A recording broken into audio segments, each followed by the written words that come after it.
Hello and welcome to Knit. My name is Cody Lee, and in today's video I'm going to show you my favorite way of closing up an amigurumi ball. Many of you have your own methods. I actually have a tutorial on how to make a cute round ball just like this. I'll link that down below. But right now we have done our increases, gone around, and now we've done our decreases. And so for the decreases, what we're going to do here is we're finally at the point where we're at 12 stitches, and this is where I kind of do things a little bit differently. I have my hook that I'm using, and I'm going to put that on. We're going to decrease every single one of these stitches from 12 down to 6, and from then on the final decrease stitch, I'll show you what I do that's a little bit different than what is usually done, essentially. So I'm going to decrease the first 5 the normal way. So my method is I just go through the front loops of our stitches like so. And this is the 3rd decrease, like that. 4th. Try not to split my stitches. And 5, try not to get your stuffing inside of your stitches. And then for this final decrease, we have 1, 2, 3, 4, 5, 6, 7 stitches left on our work. And what we're going to do is we're going to skip this stitch and we're going to slip stitch into the last one right here. I just kind of do a skip and slip stitch, and that is how I get that part done. So now I'm going to cut a 6-inch long tail-ish. Move my yarn out of the way so it's less confusing. Pull that all the way through, and we're going to find a darning needle now.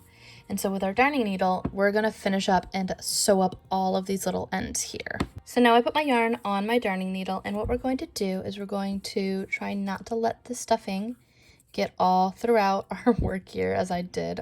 It's just everywhere. It's inevitable.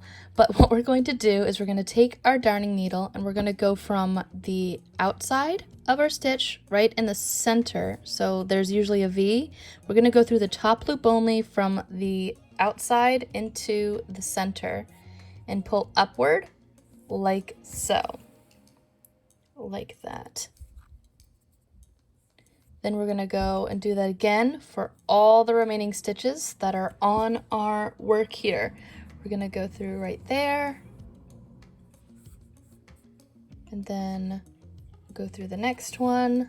That's 3, 4,